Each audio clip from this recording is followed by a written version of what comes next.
حدیث میں آتا ہے جس کو غصہ آیا ناحق غصہ جاری کر سکتا تھا, یہ سوچ کے پی گیا کہ اللہ راضی ہوگا. جیسے باپ پہ آ رہا ہے غصہ, بیوی پہ آ رہا ہے, ماں پہ آ رہا ہے, تو جاری کرنا ثواب ہے, پینا ثواب ہے, پینا ثواب ہے نا. تو آپ اگر غصہ پی لیں گے, بہت سے ماہر نفسیات کیا کہتے ہیں, ایکچولی جب آپ غصہ پیتے ہیں تو ایکچولی وہ ہوتا ہی ہے کہ اس سے آپ کی باڈی ایک یوں کرتی ہے, وہ گھٹ جاتے ہیں وغیرہ وغیرہ, وہ تو کی ٹرم تو مجھے نہیں آتی.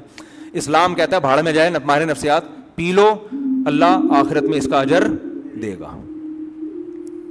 سمجھ میں آ رہی ہے بات؟ ماہر نفسیات ایسے کہتے بھی نہیں, لیکن اگر کوئی کہہ رہا ہو, ماہر نفسیات بھی بعض دفعہ بیان سننے تو کہہ رہے ہیں یار ہماری واٹ لگاتے رہتے ہو بلا وجہ, تو وہ جو بھی کہتے رہیں, بالفرض اگر کسی کو مشورہ دے رہے ہو کہ پینے سے ایکچولی یہ ہوتا ہے اور نکال دو تو انسان ٹھنڈا ہو جاتا ہے, پھر لوگ نکالنے کے لیے ہر آدمی کا نکالنے کا اسٹائل یہ نہیں دیکھ رہے ہوتے کہ غصہ نکالے گا یہ تو ٹھنڈا ہو جائے گا, اگلا گرم ہو جائے گا. پھر کتنے لوگوں نے اپنے ڈپریشن کے علاج میں دوسروں کو ڈپریشن کا مریض بنا دیا ہے. جیسے ایک ماہر نفسیات کی تقریر تھی, میں نے خود سنی, بڑے مشہور ڈاکٹر ہیں, نام نہیں لوں گا, ان سے کسی نے پوچھا دوسری شادی کے نتیجے میں کیا ہوتا ہے, اس نے پھر بڑی ایک منطق کہ ایکچولی جب آپ سیکنڈ میرج کرتے ہیں تو فرسٹ وائف پہ آپ کے ڈپریشن کی کیفیت طاری ہوتی ہے, اس کا ٹرسٹ آپ پہ ختم ہو جاتا ہے. آج کل ایک بڑا مسئلہ یہ ہے کہ چھوٹی سی بات کو اصطلاحات کے ذریعے ایسے سمجھایا جاتا ہے جیسے اگلا کہتا ہے یار کو بہت ہی بڑی پہنچی ہوئی فلم ہے.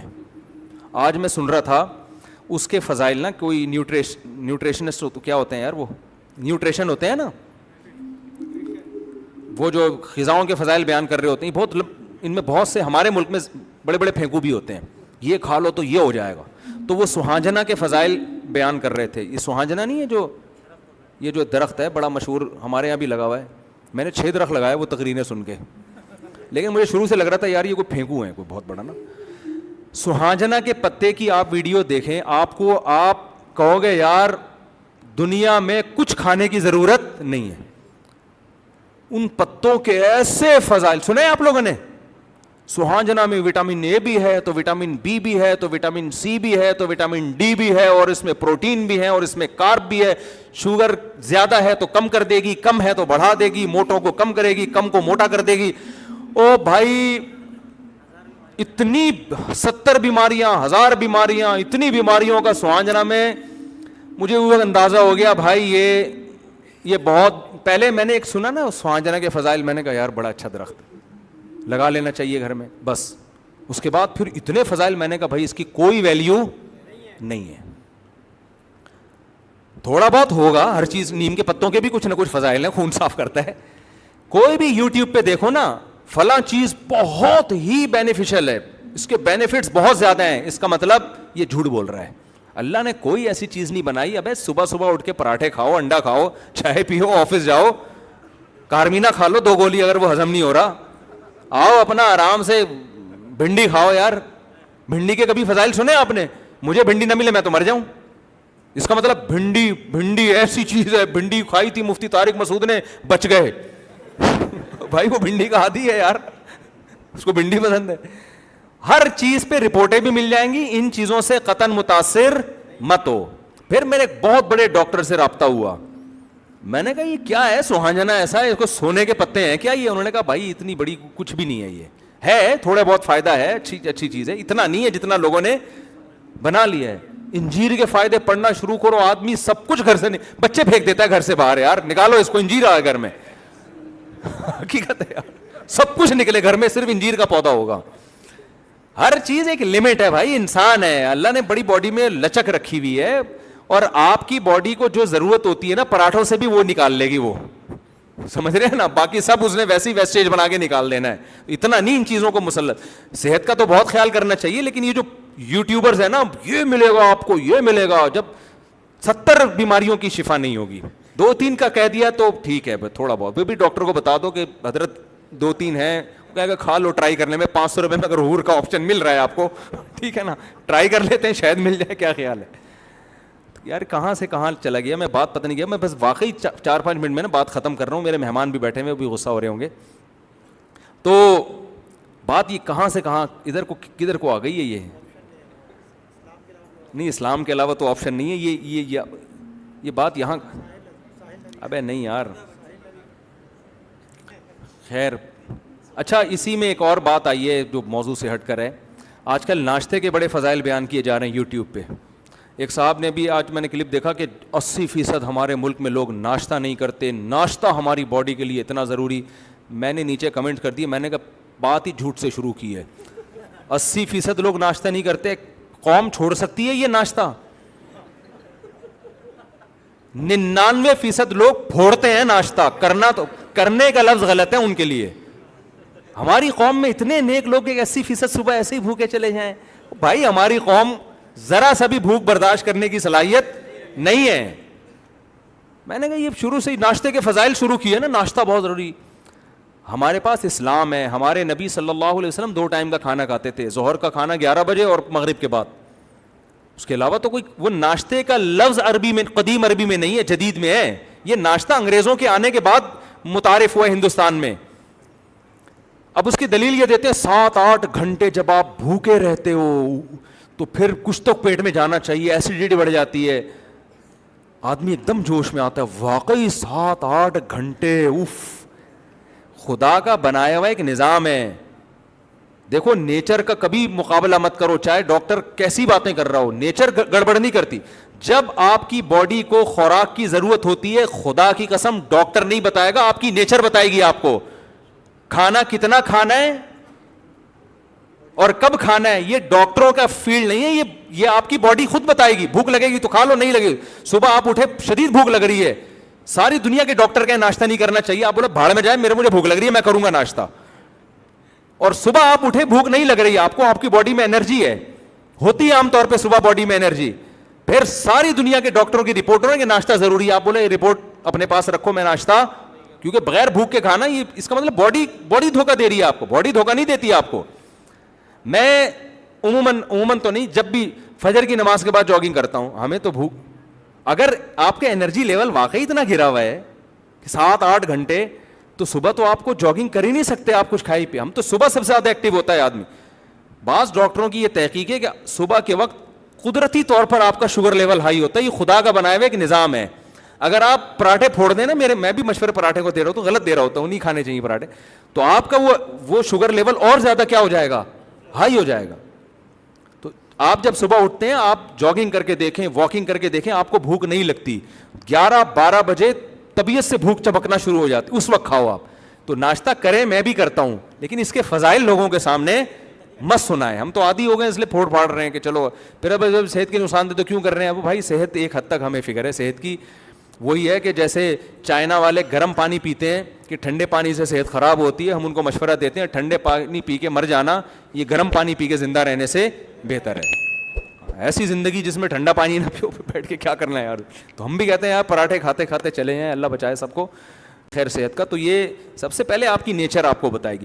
اب جلدی سے سچی مچی میں 2 منٹ میں سمیٹ رہا ہوں, ان کو بھی بہت غصہ آ رہا ہے. سچی مچی کہ جو بات چل رہی تھی پہلے مجھے وہ بتا دیں تاکہ میں بیان کو سمیٹ کے ختم کروں. ہاں, تو میں اس کر رہا تھا کہ اسلام اصل میں آپشن نہیں دیتا. تو اب اسلام کے ہمیں سچا ہونے کا اگر یقین ہے تو ہم پھر مانیں گے یار جہنم کی وعیدیں بھی صحیح ہیں اور حوروں کی باتیں بھی صحیح ہیں. تو اسلام کہتا ہے غصہ کے کڑوا گھونٹ آپ نے پی لیا, یزوجہ من الحور العین ما یشاء. اللہ تعالیٰ, اللہ کے نبی نے فرمایا, بخاری مسلم کی حدیث, جو غصہ جاری کر سکتا تھا اللہ کی خاطر پی جائے, اللہ قیامت کے دن ایک خوبصورت حور اس کے سامنے لائیں گے اور مخلوق کے سامنے اس کا نکاح اس سے پڑھائیں گے. لبرل لوگ تو مذاق اڑاتے ہیں, ہم کہتے ہیں ان تسخروا منا فانا نسخر منکم.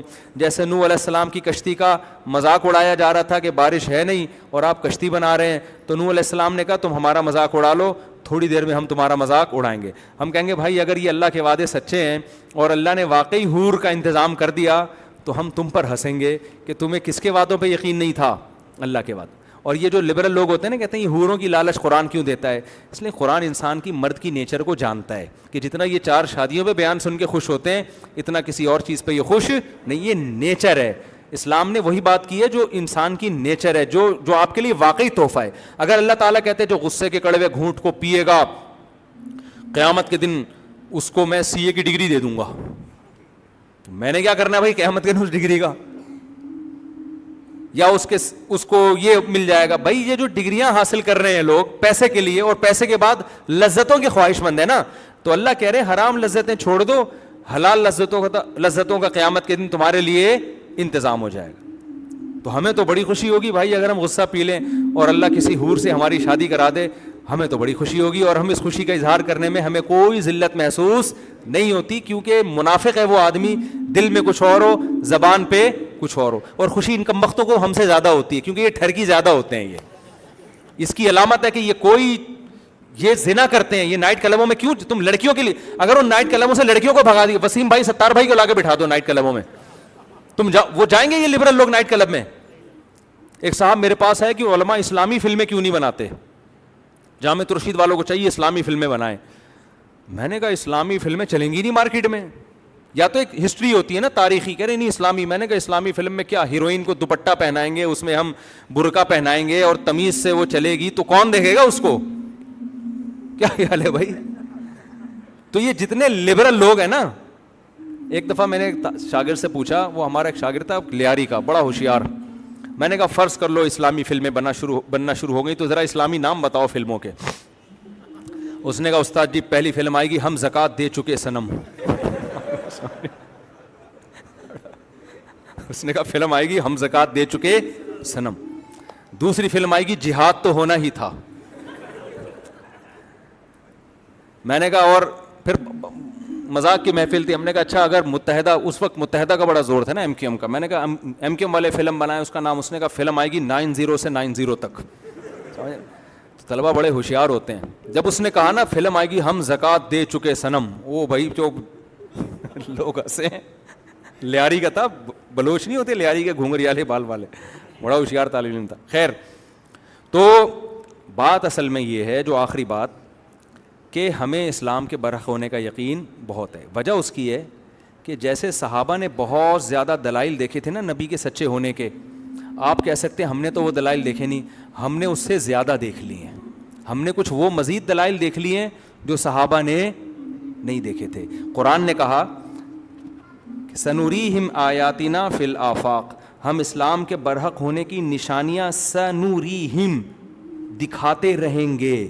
جتنی نشانیاں آج یہ لوگ دیکھ رہے ہیں نا, قرب قیامت جیسے جیسے قیامت قریب آتی رہے گی, ہم یہ نشانیوں پہ نشانیاں مزید ان کو دکھاتے رہیں گے. کچھ نشانیاں اسلام کی ایسی ہیں برحق ہونے کی جو صحابہ نے نہیں دیکھی تھی, وہ آج ہم اپنی آنکھوں سے دیکھ رہے ہیں.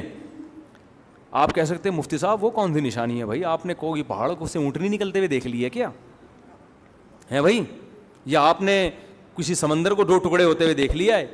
بہت ساری نشانیاں ہیں, سرے 2 نشانیاں تو میں آپ کو بتاتا ہوں. ایک نشانی وہ جس کا کوئی سائنسی لاجک نہیں بنتی, جس کو معجزے سے تعبیر کیا جاتا ہے, اور ایک نشانی وہ جس کا نبی کی تعلیمات سے تعلق ہے. ایک شخص جو امتی ہو, نہ لکھنا جانتے ہو نہ پڑھنا جانتے ہو, انہوں نے جو سسٹم بنا کے دیا نا انسانیت کی نجات کا, خدا کی قسم آپ جتنے سسٹم آج پڑھ لو, کوئی سسٹم اسلامی نظام کے مقابلے میں کھڑے ہونے کے لیے تیار نہیں ہے. 2 اور 2 4 کی طرح اسلام کی برتری ہر حکم پہ واضح ہو رہی ہوتی ہے. وراثت کا نظام, نکاح طلاق کا نظام, سزاؤں کا نظام, اچھائی اور برائی کی جو ڈیفینیشن اسلام کرتا ہے, ایک ایک چیز. آپ اسلام کے علاوہ اگر کسی اور چیز کو فالو کرتے ہو, قیامت تک آپ اچھائی کی ڈیفینیشن ہی بیان نہیں کر سکتے کہ اچھے کی ڈیفینیشن کیا ہے. سمجھ میں آ رہی ہے بات؟ اچھائی کی ڈیفینیشن کیا ہے؟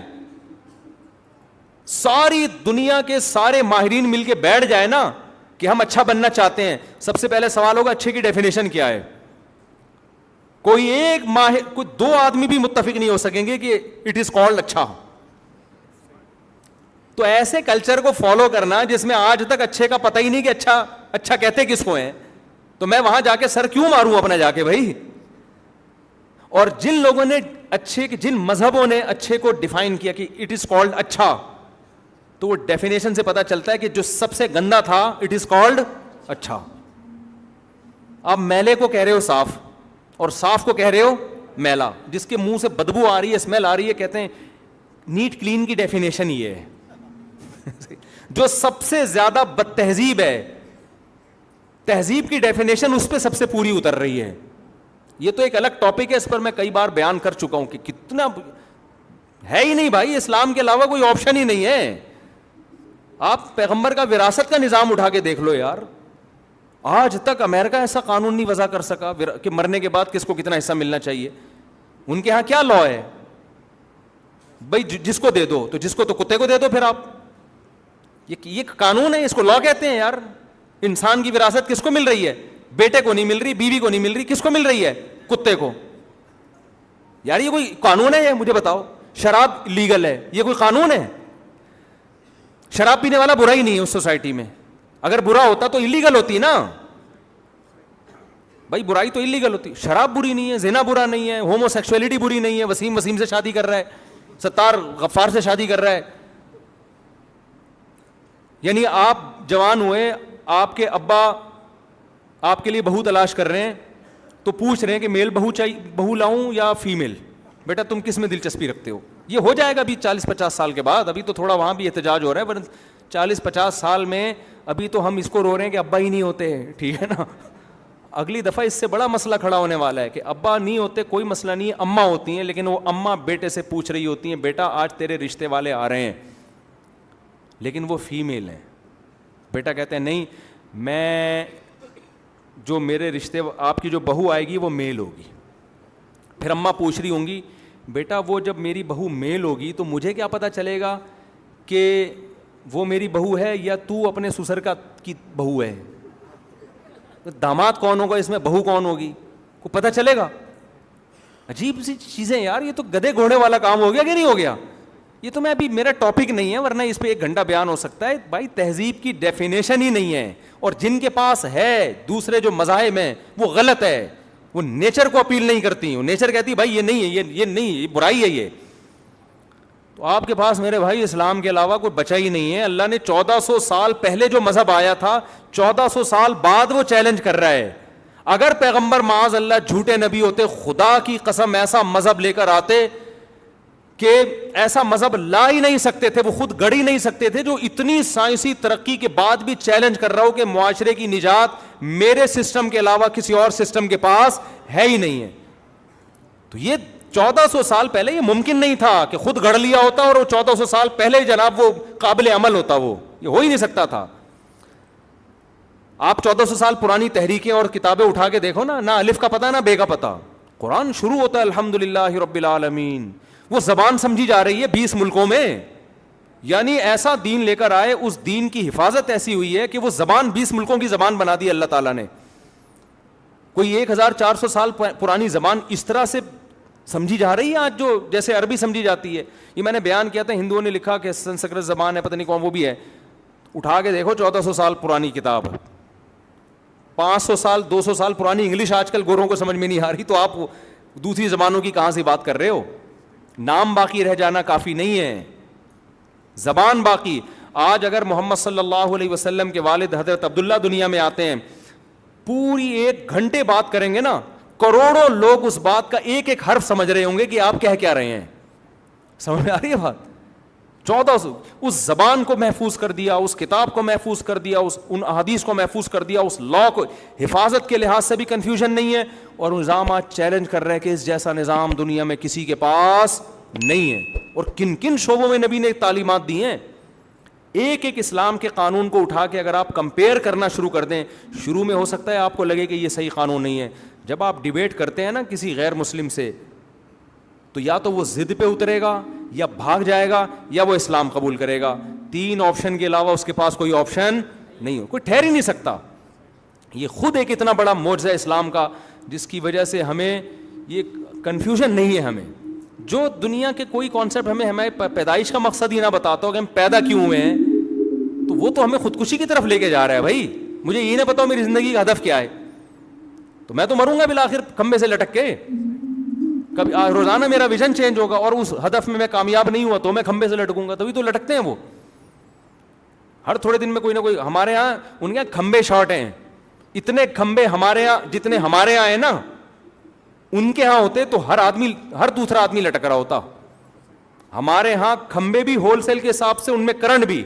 میں لوگوں سے اکثر کہتا ہوں, کوئی گورا اگر کھمبے کے پاس جائے نا خودکشی کرنے کے لیے, آسان نہیں ہے. وہاں کھمبوں میں کرنٹ نہیں ہوتا. ہمارے ہاں آپ عید ملنے کے لیے کھمبے کے پاس گئے, محبت سے آپ نے کھمبے کو پکڑا, آپ کھمبے کو چھوڑ دو گے, کھمبا آپ کو نہیں چھوڑے گا. کتنے لوگ ایسے ہیں وہ خودکشی کے لیے نہیں گئے, وہ ویسے ہی کسی دوست سے ملنے کے لیے گئے, کھمبے پہ ٹیک لگا کے کھڑے ہوئے, کھمبے کو اتنی خوشی ہوئی, کھمبے نے کہا تیرا دوست تجھے ملے نہ ملے میں تجھے اب موت تک کبھی بھی نہیں چھوڑوں گا. سمجھ رہے ہو, یہ بہت زیادہ بیان ہو گیا لمبا. تو مقصد میرا یہ ہے کہ بھائی ہمیں اسلام کے بارے میں کوئی کنفیوژن الحمدللہ نہیں ہے, تو ہم آپ کو وہ کہیں گے جو اسلام کہتا ہے. تو اسلام ربیع الاول, جو اصل میں بیان تو میرا ربیع الاول پہ ہونا تھا, سارا ادھر نکل گیا. تو اسلام مجھے اجازت نہیں دیتا کہ میں 4 شادیوں کی بات نہ کروں. میں آپ کو کہوں ایک ہی رکھو اس زمانے میں نا. اسلام کہتا ہے 1400 سال کے لیے آیا ہوں, اور خواتین کے جو مسائل ہیں ان کا حل 4 شادیوں میں ہے. تو وہ آپ کو اچھا لگے یا نہ لگے, اب تو پھر بھی اچھا لگ رہا ہے, پہلے تو بالکل بھی اچھا نہیں لگتا تھا, تو وہ مجھے کرنی پڑے گی معذرت کے ساتھ. آپ کو اس سے لوگ کہتے ہیں جب مفتی صاحب جو ہے نا اپنے بہنوئیوں کو, اپنے دامادوں کو بولیں بھائی ہمارا بیان ساری دنیا سن رہی ہے, اب میں اس کے گھر جا کے بولوں کہ تو بھی کر لے, یہ نہیں ہوتا, یہ نہیں ہوتا. ساری دنیا ہمارے بیان سن رہی ہے, ہمارے بہنوئی سننے کرنا ہے کر لے بھائی. مجھے ایک دن آئے میرے بہنوئی, مجھے کہنے لگے میں بھی شادی کرنا چاہتا ہوں. میں نے کہا بھائی آپ ساری دنیا کر رہی ہے, آپ مجھ سے کیوں پوچھ رہے ہو؟ دیکھو یہ بھی ایک اصولی بات ہے, اصولی بات ہے. نبی صلی اللہ علیہ وسلم نے ایک بہن کے ہوتے ہوئے دوسری بہن سے نکاح سے منع کیا, لِأَنَّكُمْ تَقْطَعُونَ بِهِ أَرْحَامَكُمْ, فرمایا اس سے رشتہ داری ٹوٹے گی, اس سے رشتہ داری کیا ہوگی, ٹوٹے گی. بہن کی محبت سوکن میں چینج. اسی وجہ سے اسلام میں یہ نہیں ہے کہ سسر اپنے داماد کو کہے کہ آپ نے دوسری شادی کرنی ہے, اس سے بیٹی اور باپ کا رشتہ کیا ہوگا, خراب. بیٹی کہے گی میرے باپ نے میرے شوہر کو ورغلایا. اسی طرح بندہ اپنے بہنوئی سے کہے آپ میں سے کوئی آپ دوسری شادی کریں, یہ غلط ہے. سمجھ میں آ رہی ہے بات؟ اس سے کیا ہوگا, آپ کے اپنی بہن سے تعلقات کیا ہوں گے, خراب. تو اسلام کوئی ایسی چیز کی آپ کو اجازت نہیں دیتا جو قطع رحمی کا سبب بنے. ہر چیز کو الٹا سمجھ رہے ہوتے ہیں لوگ. ایک صاحب نے کہا مجھے کہ جب اس کی اپنی بیٹیاں ہوں گی, بڑی ہوں گی نا, پھر دیکھتے ہیں کیسے اپنے داماد کی. مجھے 10 سال پہلے کسی نے تانا دیا, پھر دیکھتے ہیں کیسے اپنے داماد کی کرائے گا. میں نے کہا ابھی میری بیٹیاں نہیں ہوئی ہیں, لیکن پہلے سے بتا دوں میں نہیں کراؤں گا. کہنے یہ کیا بات ہے, دوسروں کے لیے حکم کچھ اور. میں نے کہا سب کے لیے ایک ہی حکم ہے, اور وہ مجھ سے پوچھے کیوں. صحیح ہے نا, وہ کیوں پوچھ رہا ہے. کوئی اپنے سسر سے پوچھ کے دوسری شادی کرتے ہیں, انکل ایکچولی میں ایک اور کرنا چاہتا ہوں, آپ کی کیا رائے. وہ تھپڑ لگائے گا کھینچ کے. کیا کیا یہ ایسے ہے جیسے بکرے, شریعت نے ہمیں حکم دیا نا قربانی میں بکرا ذبح کرو. بکرے کو تھوڑی کہا کہ تم آ کے لیٹ جاؤ نیچے, آپ کریں, اس کا کام ہے وہ ٹانگیں چلائے. تو آپ کریں بیوی پہ, دوسری بیوی کا کام ہے وہ شور مچائے, وہ مچائے گی, یہ اس کی نیچر ہے, کیونکہ اس کے لیے کوئی اچھا کام نہیں ہو رہا. آپ کر رہے ہیں شادی, اس کی تھوڑی ہو رہی ہے. لوگ کہتے ہیں میری دوسری بیوی پہلی بیوی کو دلہن بنایا. کیوں بنایا بھائی, تیری اس کو تو غم, اس کی محبت کا تقاضا ہے کہ وہ غم زدہ ہو. جتنا روئے گی اس کا مطلب واقعی آپ سے محبت کرتی ہے وہ. تو آپ نے ایک بڑے فائدے کی خاطر چھوٹے نقصان کو برداشت کرنا ہے کہ یار دوسری بھی عورتیں ہیں, بہت ساری خواتین ہیں, ان بیچاریوں کو کیا ہوگا. وہ جو میں بتا رہا تھا نا, ماہر نفسیات نے کہا, وہ ساری بات وہاں سے چینج ہو گئی تھی کہ وہ دوسری شادی سے ایکچولی یہ ہوتا ہے. ایکچولی وہ میں اس پہ خربوزے پہ بتا رہا تھا, خربوزے کے فضائل میں نا اتنی خاتون نے پوری رپورٹ پیش کی اپنی, کہ آدمی کہتا ہے پتہ نہیں خربوزے میں کیا ہے. تو وہ انگلش میں نا بڑا ادھر ادھر, کچھ بھی نہیں ہے, خربوزہ کھاؤ ختم ہو جاتا ہے خربوزہ تھوڑی دیر میں پیٹ میں جا کے, تھوڑا بہت پیٹ کی تیزابیت وغیرہ کم ہو جاتی ہوگی. تو خیر وہ نفسیاتی ڈاکٹر کہنے لگے ایکچولی اس سے پہلی بیوی کو یہ نقصان, تو فلانا نقصان, ڈپریشن میں, اور پھر ایکچولی آپ کا ٹرس ختم ہو جاتا ہے. پوری تقریر مجھے کسی نے بھیج دی. میں نے کہا اس ڈاکٹر کو بیچارے کو یہ نہیں پتا کہ نہ کرنے سے دوسری عورتوں کا کیا نقصان ہو رہا ہے. ان سے بولو اس پہ ذرا رپورٹ پیش کریں. سمجھ رہے ہیں نا, اسلام سوسائٹی کے لیے آیا ہے, 2-4 لیڈیز کے لیے نہیں آیا کہ 2-4 عورتوں کا سوچتا ہو باقی عورتوں کا. اسلام تو سب کے لیے. اللہ کہتے ہیں ٹھیک ہے اس کو تکلیف ہوگی برداشت کرو بھائی. بہت ساری عورتیں ہیں جن کو میاں ہی نہیں ملے گا, تو میاں ہی لیس زندگی گزارنے سے ڈاکٹر سے پوچھو کہ اس کے کیا سائڈ افیکٹ ہیں. ٹھیک ہے نا, کسی کو میاں ہی نہیں مل رہا. تو یہ ہے حساب کتاب. تو اس لیے ہم تو بھائی ربیع الاول کی میں بات کر رہا تھا کہ لوگ کہہ رہے ہیں ربیع الاول پہ بیان کریں, تو میں اس لیے نہیں کر رہا کہ ربیع الاول کی کوئی اسپیسیفک فضیلت اسلام میں ہے ہی نہیں, کوئی ایک ضعیف روایت بھی نہیں ہے. لوگ ربیع الاول میں عمرے کر رہے ہیں, بھائی ربیع الاول میں عمرے کی کوئی فضیلت نہیں ہے. اگر آپ فضیلت سمجھ کے کرنے, گناہ ملے گا آپ کو. عمرے کی فضیلت رمضان میں ہے, اور رمضان کے علاوہ بھی جب چاہو عمرہ کرو. اگر خاص زیادہ ثواب حاصل کرنے کے لیے عمرہ کرنا ہے تو کب کرو, رمضان میں کر لو. نارمل عمرہ کرنا ہے تو محرم میں, سفر میں, ربیع الاول میں, جب چاہو کرو. اتنا رش ہوتا ہے ربیع الاول میں مسجد نبوی میں. پھر 12 ربیع الاول کو لوگ مسجد نبوی میں نبی صلی اللہ علیہ وسلم کے روضہ اطہر پہ حاضری دے رہے ہیں جا کے. عرب بھی حیران ہوتے ہیں یہ پاکستانیوں کو ہو کیا گیا ہے آج, یہ سارے یہاں کیوں جمع ہوئے ہوئے ہیں, وہ نبی کے عشق میں کر رہے ہیں. تو بھائی نبی کے روضے پہ حاضری کا بھی کوئی خاص ٹائم اسلام میں متعین نہیں ہے, جب موقع ملے چلے جاؤ. اسی طرح بیت اللہ کی زیارت, ایک تو اللہ نے ٹائم متعین کیے حج میں, ورنہ جب چاہو چلے جاؤ. اگر آپ کسی خاص مہینے کو کہہ لیتے ہو کہ جی ربیع الاول میں عمرہ کا زیادہ ثواب ہے یا نبی کی اس سے محبت کا تقاضا ہے, تو یہ ایڈیشن ہے اسلام میں, یہ اسلام میں کیا ہے, اضافہ ہے. اس سے آپ نبی کو خوش نہیں کر رہے. قیامت کے دن ہو سکتا ہے نبی صلی اللہ علیہ وسلم اپنے چہرے انور کو آپ سے پھیر لیں. تو آپ نے اسلام کو فالو کرنا ہے. اسلام کے علاوہ تو وہ جو بات تھی نا کہ بہت سے لیڈر پبلک کی ڈیمانڈ دیکھ کے ان کے آگے آگے چلنا شروع ہو جاتے ہیں. پبلک ادھر کو جا رہی ہے ہم بھی ادھر کو, نہ ایسا نہیں ہے. حقیقت یہ ہونی چاہیے آپ نے لوگوں کو اپنے پیچھے چلانا ہے اور خود قرآن و سنت کے پیچھے چلنا ہے. سمجھتے ہو گے نہیں سمجھتے؟